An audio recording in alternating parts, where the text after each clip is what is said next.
Hallelujah hallelujah. So ದೇವರ ಪರಿಶುದ್ಧವಾದಂಥ ನಾಮಕ್ಕೆ ಸ್ತೋತ್ರವಾಗಲಿ.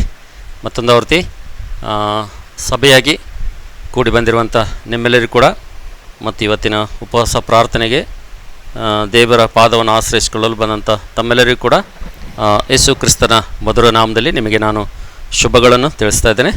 ಈ ಸಮಯದಲ್ಲಿ ನಾವು ಪ್ರಾರ್ಥನೆಯಲ್ಲಿ ಹೋಗೋದಕ್ಕಿಂತ ಮುಂಚಿತವಾಗಿ ಒಂದು ವಚನ ಓದೋಣ್ರಿ ಎಲ್ಲರೂ ಕಲಿತು. ಕೀರ್ತನೆ 145ನೇ ಅಧ್ಯಾಯ. ದಯವಿಟ್ಟು ನಿಮ್ಮ ಸತ್ಯವೇದವನ್ನು ನನ್ನೊಂದಿಗೆ ತಿರುಗಿಸ್ರಿ. ಕೀರ್ತನೆ 145ನೇ ಅಧ್ಯಾಯದಲ್ಲಿ ಒಂದು ಮಾತು ನೋಡೋಣ.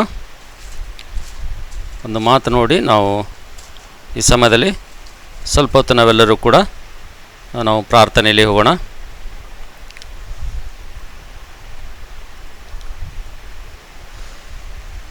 ಕೀರ್ತನೆ 145ನೇ ಅಧ್ಯಾಯ, ಅದರಲ್ಲಿ ನಾವು 18ನೇ ವಚನ. ಕೀರ್ತನೆ 145 18ನೇ ವಚನ ನಾವು ಈ ಸಮಯದಲ್ಲಿ ಎಲ್ಲರೂ ಸೇರಿ ಗಟ್ಟಿಯಾಗಿ ನಮ್ಮ ಭಾಷೆಯಲ್ಲಿ ಈ ಒಂದು ವಾಕ್ಯವನ್ನು ಓದ್ಕೊಳ್ಳೋಣ. ಬನ್ನಿ ಎಲ್ಲರೂ ಸೇರಿ ವಾಕ್ಯವನ್ನು. ಯೆಹೋವನಿಗೆ ಮೊರೆಯಿಡುವವರು ಯಥಾರ್ಥವಾಗಿ ಮೊರೆಯಿಡುವುದಾದರೆ ಆತನು ಹತ್ತಿರವಾಗಿಯೇ ಇದ್ದಾನೆ. ತನ್ನಲ್ಲಿ ಭಯಭಕ್ತಿಯುಳ್ಳವರ ಇಷ್ಟವನ್ನು ನೆರವೇರಿಸುತ್ತಾನೆ. ಅವರ ಕೂಗನ್ನು ಕೇಳಿ ರಕ್ಷಿಸುತ್ತಾನೆ. ದೇವರು ಈ ವಾಕ್ಯದಿಂದ ನಮ್ಮ ಜೊತೆ ಮಾತಾಡಿ ಮತ್ತು ಇವತ್ತಿನ ಒಂದು ಉಪವಾಸ ಪ್ರಾರ್ಥನೆ ನಮ್ಮೆಲ್ಲರ ಜೀವಿತದಲ್ಲಿ ದೊಡ್ಡ ಒಂದು ಫಲಿತವನ್ನು ತರಲೆಂಬುದಾಗಿ ನಾನು ಆಶಿಸ್ತೇನೆ. ಹಲ್ಲೆಲೂಯ. ನಾವು ನೋಡ್ತೇವೆ, ನಾವು ಓದಿಕೊಂಡಿರುವಂಥ ವೇದ ಭಾಗದಲ್ಲಿ ಕೀರ್ತನೆ ಪುಸ್ತಕ 145ನೇ ಅಧ್ಯಾಯ 18ನೇ ವಚನದಲ್ಲಿ ನಾವು ನೋಡ್ತೇವೆ, ದೇವರು ಯಾರ ಮೊರೆಯನ್ನು ಆತನಿಗೆ ಕೇಳ್ತಾನಪ್ಪ ಅಂತಂದರೆ, ದೇವರು ಯಾರ ಪ್ರಾರ್ಥನೆ ಆತನಿಗೆ ಕೇಳ್ತಾನಪ್ಪ ಅಂತಂದರೆ, ಮತ್ತು ದೇವರು ಯಾರಿಗೆ ಆತನು ಹತ್ತಿರವಾಗಿರ್ತಾನಪ್ಪ ಅಂತಂದರೆ, ಯಾರು ಆತನನ್ನು ಯಥಾರ್ಥವಾಗಿ ಮೊರೆ ಇಡ್ತಾರೋ, ಯಾರು ಯಥಾರ್ಥವಾಗಿ ಆತನಿಗೆ ಕೂಗ್ತಾರೋ ಅವರ ಮೊರೆಯನ್ನು ಕೇಳ್ತಾನೆ ಮತ್ತು ಅವರ ಹತ್ತಿರ ದೇವರು ಇರ್ತಾನೆ ಎಂಬುದಾಗಿ ದೇವರ ವಾಕ್ಯದಲ್ಲಿ ನೋಡ್ತೀವಿ ಅಂತೇಳಿರಿ. ಹಲ್ಲೆಲೂಯ. ಅದಕ್ಕೋಸ್ಕರವಾಗಿ ಇವತ್ತಿನ ಉಪವಾಸ ಪ್ರಾರ್ಥನೆಗೆ ಬಂದಿರುವಂಥ ಎಲ್ಲ ನನ್ನ ಪ್ರೀತಿಯ ಸಹೋದರ ಸಹೋದರಿಯರೇ, ಇವತ್ತು ದೇವರು ಯಥಾರ್ಥವಂತರ ಪಕ್ಷದಲ್ಲಿರ್ತಾನಪ್ಪ ಅಂತಂದರೆ, ದೇವರು ಯಥಾರ್ಥವಂತರ ಹತ್ತಿರ ಇರ್ತಾನಪ್ಪ ಅಂತಂದರೆ, ದೇವರು ಯಥಾರ್ಥವಂತರು ಮಾಡುವಂಥ ಪ್ರಾರ್ಥನೆಯನ್ನು ಆತನು ಕೇಳ್ತಾನಪ್ಪ ಅಂತಂದರೆ, ನಾವು ನೋಡ್ತೇವೆ ನಾವು ಮಾಡುವಂಥ ಪ್ರಾರ್ಥನೆ ಅದು ಮೊಟ್ಟ ಮೊದಲನೇದಾಗಿ ಅದು ಯಥಾರ್ಥವಾಗಿರಬೇಕು. ಮತ್ತು ಎರಡನೇದಾಗಿ ನಾವು ನೋಡ್ತೇವೆ ದೇವರು ಆತನು ಕೇಳುವಂಥ ಪ್ರಾರ್ಥನೆ ಆಗಿರ್ಬೇಕಂತೇಳಿ. ಹಲ್ಲೆಲೂಯ.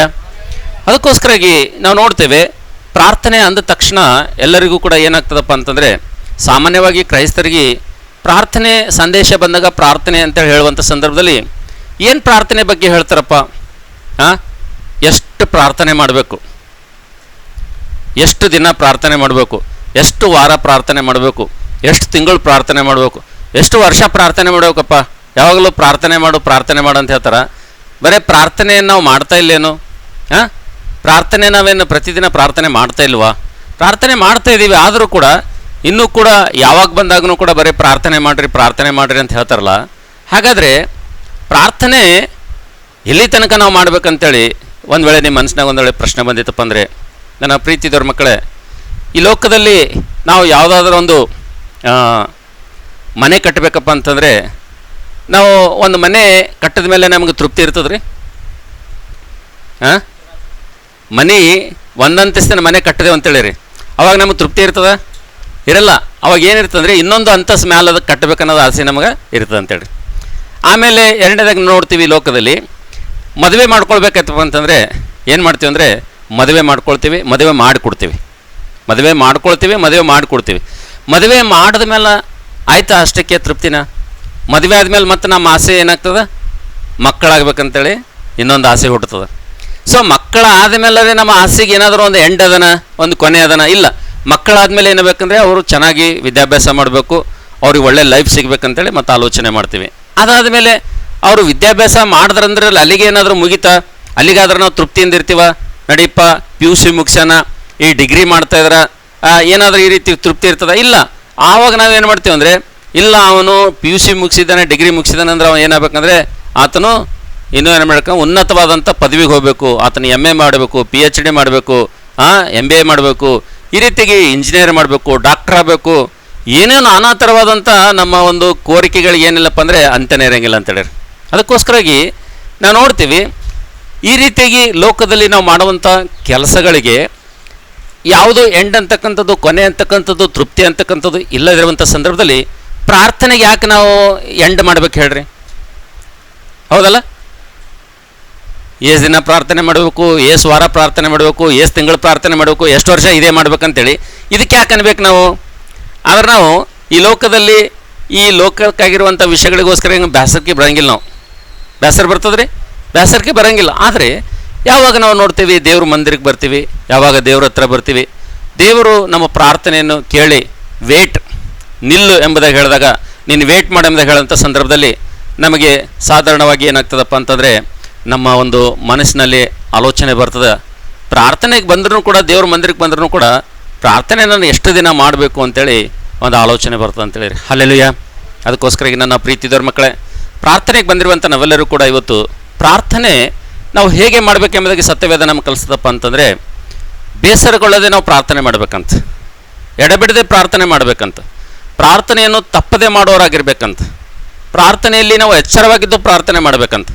ಈ ರೀತಿಯಾಗಿ ನಾವು ಅನೇಕ ಪ್ರಾರ್ಥನೆಗಳನ್ನು ನಾವು ಮಾಡಬೇಕೆಂಬುದಾಗಿ ದೇವರ ವಾಕ್ಯ ನಮಗೆ ಹೇಳುವಂಥ ಸಂದರ್ಭದಲ್ಲಿ, ಅದರಲ್ಲಿ ದೇವರು ಯಾವ ಪ್ರಾರ್ಥನೆಯನ್ನು ಆತನು ಕೇಳ್ತಾನೆ ಮತ್ತು ಎಂಥವರ ಪ್ರಾರ್ಥನೆ ಕೇಳ್ತಾನೆ ಎಂಬುದಾಗಿ ದೇವರ ವಾಕ್ಯ ನೋಡುವಂಥ ಸಂದರ್ಭದಲ್ಲಿ ನಾವು ನೋಡ್ತೇವೆ.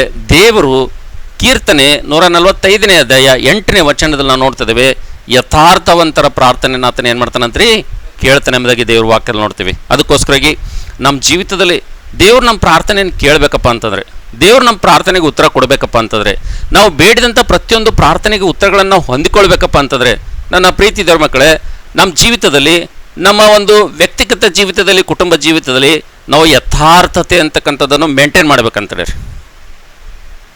ಏನು ಮೇಂಟೈನ್ ಮಾಡ್ಬೇಕ್ರಿ? ಯಥಾರ್ಥವಂತಕ್ಕೆ ಅಂತಕ್ಕಂಥದ್ದು ಏನು ಮಾಡಬೇಕು? ನಾವು ಮೇಂಟೈನ್ ಮಾಡಬೇಕು. ನಾನು ಯಥಾರ್ಥವಂತನಾಗಿದ್ದೇನೆ ಅಥವಾ ಇಲ್ಲ, ನಾನು ಯಥಾರ್ಥವಂತಳು ಆಗಿದ್ದೇನೆ ಅಥವಾ ಇಲ್ಲ, ನನ್ನ ಹೃದಯದಲ್ಲಿ, ನನ್ನ ಜೀವಿತದಲ್ಲಿ, ನನ್ನ ಬದುಕಿನಲ್ಲಿ ದೇವರು ನೋಡ್ತಾ ಇದ್ದಾನೆ, ದೇವರು ಗಮನಿಸ್ತಾ ಇದ್ದಾನೆ. ಅದಕ್ಕೋಸ್ಕರಾಗಿ ನನ್ನ ಯಥಾರ್ಥವಾದಂಥ ಜೀವಿತ, ಯಥಾರ್ಥವಂತ ಬದುಕು ನನ್ನಲ್ಲಿ ಇದೆ ಎಂಬುದಾಗಿ ಇಲ್ಲ ಎಂಬುದಾಗಿ ಒಂದು ಸಲ ನಾವೇನು ಮಾಡ್ಬೇಕಂದ್ರೆ ನೋಡಿಕೊಂಡು, ಒಂದು ವೇಳೆ ನಾವು ಕ್ರಮಪಡಿಸ್ಕೊಂಡು ನಾವು ಪ್ರಾರ್ಥನೆ ಮಾಡಿದೆವು ಅಂದರೆ ದೇವರು ಹತ್ತಿರವಿದ್ದು ಏನು ಮಾಡ್ತಾನಂದರೆ ಅಂಥವರ ಕೂಗನ್ನು ಏನು ಮಾಡ್ತಾನೆ?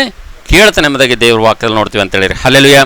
ಅದಕ್ಕೋಸ್ಕರಾಗಿ ನನ್ನ ಪ್ರೀತಿದರ ಮಕ್ಕಳೇ, ಒಂದು ವೇಳೆ ನಾವು ಯಥಾರ್ಥ ಹೃದಯದಿಂದ ಒಂದು ವೇಳೆ ನಾವು ಪ್ರಾರ್ಥನೆ ಮಾಡಲಿಲ್ಲಪ್ಪ ಅಂತಂದರೆ, ದೇವರಿಗೆ ನಾವು ಯಥಾರ್ಥವಂತರಾಗಿ ಕಾಣದೆ ನಾವು ಪ್ರಾರ್ಥನೆ ಮಾಡಿದೆವಪ್ಪ ಅಂತಂದರೆ, ನಮ್ಮ ಪ್ರಾರ್ಥನೆಗಳು ಏನಾಗಿ ಮಾರ್ಪಡ್ತಾವಪ್ಪ ಅಂತಂದರೆ ಅವು ಕೋರಿಕೆಯ ಪ್ರಾರ್ಥನೆಗಳಾಗಿ ಮಾರ್ಪಡ್ತಾವೆ ಅಂತೇಳಿರಿ. ಹಲ್ಲೆಲೂಯಾ. ಯಾವ ಪ್ರಾರ್ಥನೆಗಳಾಗಿ ಮಾರ್ಪಡ್ತಾವ್ರಿ? ಕೋರಿಕೆಯ ಪ್ರಾರ್ಥನೆಗಳಾಗಿ ಮಾರ್ಪಡ್ತಾವೆ. ಕೋರಿಕೆಯ ಪ್ರಾರ್ಥನೆ ಅಂದರೆ ಹೆಂಗಿರ್ತಾವಪ್ಪ ಅಂತಂದರೆ, ಈ ಕೋರಿಕೆಗಳು ಹೆಂಗಿರ್ತಾವ ಅಂದರೆ, ನಮ್ಮ ಆಸೆಗಳಿಗೆ ಯಾವ ರೀತಿ ಇತಿಮಿತಿ ಇರುವುದಿಲ್ಲೋ ಅದೇ ರೀತಿಗೆ ನಮ್ಮ ಪ್ರಾರ್ಥನೆಗೆ ಕೂಡ ಯಾವುದೇ ಇತಿಮಿತಿ ಅಂತಕ್ಕಂಥದ್ದು ಇರೋಂಗಿಲ್ಲ. ಪ್ರಾರ್ಥನೆಗಂತ ಒಂದು ಗೋಲ್ ಅಂತಕ್ಕಂಥದ್ದು ಇರೋಂಗಿಲ್ಲ, ಪ್ರಾರ್ಥನೆಗೆ ಒಂದು ಗುರಿ ಅಂತಕ್ಕಂಥದ್ದು ಇರೋಂಗಿಲ್ಲ, ಪ್ರಾರ್ಥನೆಯಲ್ಲಿ ಛಲ ಅಂತಕ್ಕಂಥದ್ದು ಇರೋದಿಲ್ಲ. ಈ ಪ್ರಾರ್ಥನೆಯಲ್ಲಿ ನಾವು ನೋಡ್ತಿದ್ದೇವೆ, ಯಾವುದೇ ನಾವು ನೋಡ್ತೀವಿ ಗುರಿ ಇರಲಾರ್ದೆ ನಾವು ಏನು ಮಾಡ್ತೀವಿ ಅಂದರೆ ನಾವು ಪ್ರಯಾಣವನ್ನು ಮಾಡ್ತಾ ಇರ್ತೀವಿ ಅಂತೇಳಿರಿ. ಅದಕ್ಕೋಸ್ಕರಾಗಿ ನಮ್ಮ ಜೀವಿತದಲ್ಲಿ ಒಂದು ವೇಳೆ ದೇವರು ನಮ್ಮ ಪ್ರಾರ್ಥನೆಯನ್ನು ಕೇಳಬೇಕಂದ್ರೆ ಯಥಾರ್ಥವಂತ ಆಗಿರಬೇಕು. ಯಥಾರ್ಥವಂತರಾಗಿ ನಾವು ಪ್ರಾರ್ಥನೆ ಮಾಡದೆ ಹೋದೆವಪ್ಪ ಅಂತಂದರೆ, ಯಥಾರ್ಥತೆ ನಮ್ಮ ಜೀವಿತದಲ್ಲಿ ಇಲ್ಲಪ್ಪ ಅಂತಂದರೆ ನಮ್ಮ ಪ್ರಾರ್ಥನೆ ಹೆಂಗೆ ಮಾರ್ಪಡ್ತಾವೆ ಅಂದರೆ ಕೋರಿಕೆಯ ಪ್ರಾರ್ಥನೆಗಳಾಗಿ ಏನಾಗ್ತಾವೆ ರೀ? ಮಾರ್ಪಡ್ತಾವೆ ಅಂತೇಳಿರಿ. ಅದಕ್ಕೋಸ್ಕರಾಗಿ ನನ್ನ ಪ್ರೀತಿ ದೇವ್ರ ಮಕ್ಕಳೇ, ನಮ್ಮ ಜೀವಿತದಲ್ಲಿ ನಾವು ಯಾವಾಗಲೂ ಕೂಡ ನಾವು ಮಾಡುವಂಥ ಪ್ರಾರ್ಥನೆಗಳು ಕೋರಿಕೆಯ ಪ್ರಾರ್ಥನೆಗಳಾಗಿ ಮಾರ್ಪಡಬಾರ್ದು ಅಂತೇಳಿರಿ. ಹಲ್ಲೆಲೂಯಾ. ನಮ್ಮ ಜೀವಿತದಲ್ಲಿ ನಮ್ಮ ಪ್ರಾರ್ಥನೆಗಳು ಕೋರಿಕೆಯ ಪ್ರಾರ್ಥನೆಗಳಾಗಿ ಮಾರ್ಪಡಬಾರ್ದು. ನಮ್ಮ ಜೀವಿತದಲ್ಲಿ ಪ್ರಾರ್ಥನೆಗಳು ಯಾವ ರೀತಿಗೆ ಮಾರ್ಪಡಬೇಕಂದ್ರೆ ಕಾರ್ಯ ಜರುಗುವಂಥ ಪ್ರಾರ್ಥನೆಗಳಾಗಿ ಮಾರ್ಪಡಬೇಕಂತೇಳಿರಿ. ಹಲ್ಲೆಲೂಯಾ.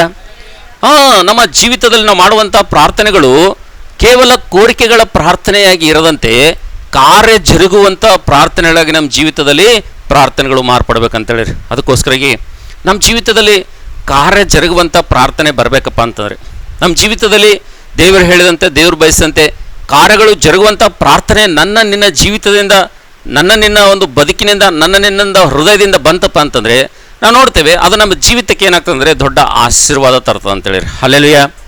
ನಮ್ಮ ಜೀವಿತದಲ್ಲಿ ಈ ಒಂದು ಕಾರ್ಯ ಜರುಗಿಸುವಂಥ ಪ್ರಾರ್ಥನೆಗಳನ್ನು ನಾವು ಮಾಡಿದೆವಪ್ಪ ಅಂತಂದರೆ ದೇವರು ನಮ್ಮ ಜೀವಿತದಲ್ಲಿ ಕಾರ್ಯಗಳನ್ನು ಜರುಗಿಸಲಿಕ್ಕೆ ಪ್ರಾರಂಭ ಮಾಡಿದನಪ್ಪ ಅಂತಂದರೆ ದೇವರು ನಮ್ಮ ಜೀವಿತದಲ್ಲಿ ನಮ್ಮ ಮೊರೆಯನ್ನು ಕೇಳಿ, ನಮ್ಮ ಪ್ರಾರ್ಥನೆಯನ್ನು ಕೇಳಿ ತನ್ನ ಕಾರ್ಯಗಳನ್ನು ಜರುಗಿಸ್ಲಿಕ್ಕೆ ಪ್ರಾರಂಭ ಮಾಡಿದನಪ್ಪ ಅಂತಂದರೆ ನಮ್ಮ ಆಶೀರ್ವಾದ ಹಿಂಗಾರು ಮುಂಗಾರು ಮಳೆ ಅಂತಕ್ಕಂಥ ಯಾವ ರೀತಿ ಭೂಮಿ ಮೇಲೆ ಸುರಿತದೋ ಆ ರೀತಿಗೆ ನಮ್ಮ ಮೇಲೆ ಆಶೀರ್ವಾದಗಳನ್ನು ಸುರಿಸ್ತಾನೆ ಅಂತೇಳಿರಿ. ಹಲ್ಲೆಲೂಯಾ. ಅದಕ್ಕೋಸ್ಕರಾಗಿ ನನ್ನ ಪ್ರೀತಿಯ ದೇವ್ರ ಮಕ್ಕಳೇ, ನಮ್ಮ ಜೀವಿತದಲ್ಲಿ ಇವತ್ತು ನಾವೆಲ್ಲರೂ ಕೂಡ ಈ ಒಂದು ಶುಭ ಶುಕ್ರವಾರ ದಿವಸ ಉಪವಾಸ ಪ್ರಾರ್ಥನೆಗೆ ನಾವೆಲ್ಲರೂ ಕೂಡ ಬಂದಿದ್ದೀವಿ. ಆದರೆ ಇವತ್ತು ನಮ್ಮ ಪ್ರಾರ್ಥನೆ ಅಂತಕ್ಕಂಥದ್ದು ದೇವರು ಕೇಳಬೇಕು.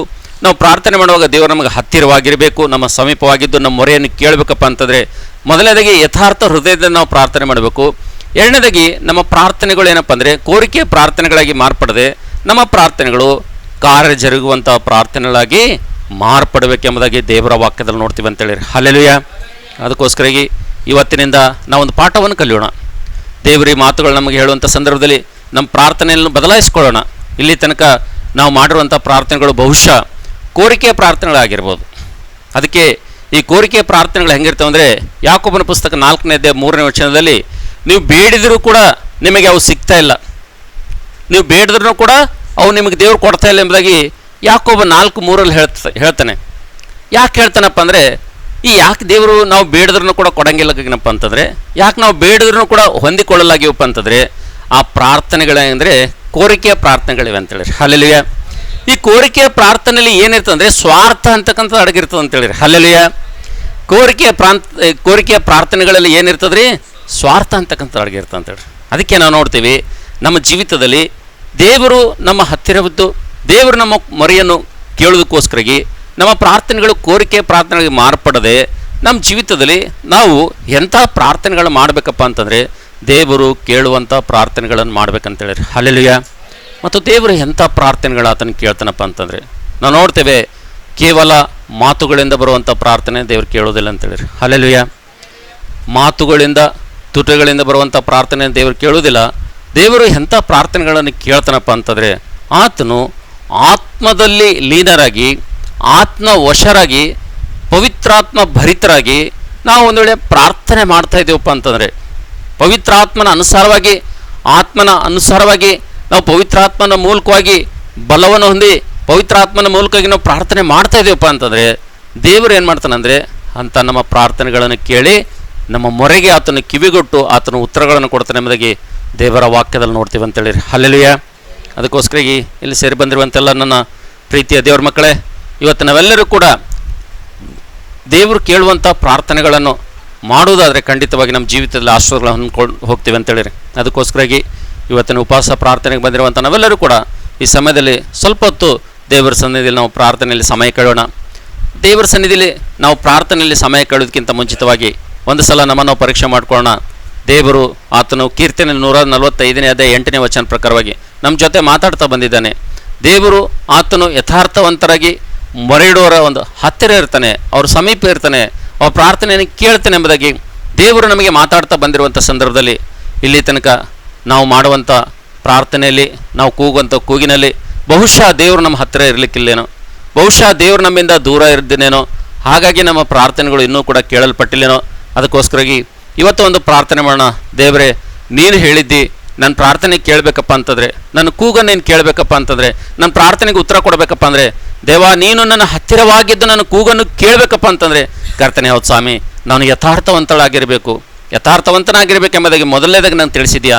ಮತ್ತು ಎರಡನೇದಾಗಿ ನಾನು ಮಾಡುವಂಥ ಪ್ರಾರ್ಥನೆ ಅದು ಕೋರಿಕೆಯ ಪ್ರಾರ್ಥನೆ ಆಗಿರಬಾರ್ದು, ಕಾರ್ಯ ಜರುಗಿಸುವಂಥ ಪ್ರಾರ್ಥನೆಗಳು ನಾನು ಮಾಡಬೇಕೆಂಬುದಾಗಿ ಅಪ್ಪ ನೀವು ಹೇಳಿದ್ದೀರಿ ನನಗೆ. ಅದಕ್ಕೋಸ್ಕರ ಇದೆ ಹೌದು ಸ್ವಾಮಿ, ನನ್ನ ಜೀವಿತದಲ್ಲಿ ನಾನು ಕೋರಿಕೆಯ ಪ್ರಾರ್ಥನೆಗಳನ್ನು ನಿನ್ನ ಮುಂದೆ ಮಾಡದಂತೆ, ನನ್ನ ಪ್ರಾರ್ಥನೆಯಲ್ಲಿ ಸ್ವಾರ್ಥ ಇರದಂತೆ, ಕರ್ತನೆ ದೇವರೇ ನೀನು ನನ್ನ ಜೀವಿತದಲ್ಲಿ ಕಾರ್ಯ ಜರುಗಿಸುವಂಥ ಪ್ರಾರ್ಥನೆಯನ್ನು ನನ್ನ ಜೀವಿತದಲ್ಲಿ ಮಾಡುವಂತೆ, ಕರ್ತನೆ ನೀನು ನನ್ನ ಜೀವಿತದಲ್ಲಿ ಕಾರ್ಯ ಜರುಗಿಸುವ ತನಕ ನಾನು ಪ್ರಾರ್ಥನೆ ಮಾಡೋದನ್ನು ನಿಲ್ಲಿಸದಂತೆ ಕರ್ತನೆ ಹೌದು ಸ್ವಾಮಿ, ಜೋಲು ಬಿದ್ದ ನನ್ನ ಕೈಗಳನ್ನು ಬಲಪಡಿಸು, ನಡುಗುವ ನನ್ನ ಮೊಳಕಾಳುಗಳನ್ನು ಏನು ಮಾಡು ಬಲಪಡಿಸು, ನನ್ನ ಪ್ರಾರ್ಥನೆ ಜೀವಿತವನ್ನು ಕಟ್ಟು ಕರ್ತನೆ ಹೌದು ಸ್ವಾಮಿ, ನನ್ನ ಪ್ರಾರ್ಥನೆ ಜೀವಿತವನ್ನು ತಿರುಗಿ ಹೊಡೆದು ಎಬ್ಬಿಸಪ್ಪ ದೇವರೇ, ನನ್ನ ಪ್ರಾರ್ಥನೆ ಜೀವಿತ ಹೌದು ಸ್ವಾಮಿ ನನ್ನಲ್ಲಿ ವೃದ್ಧಿ ಮಾಡು.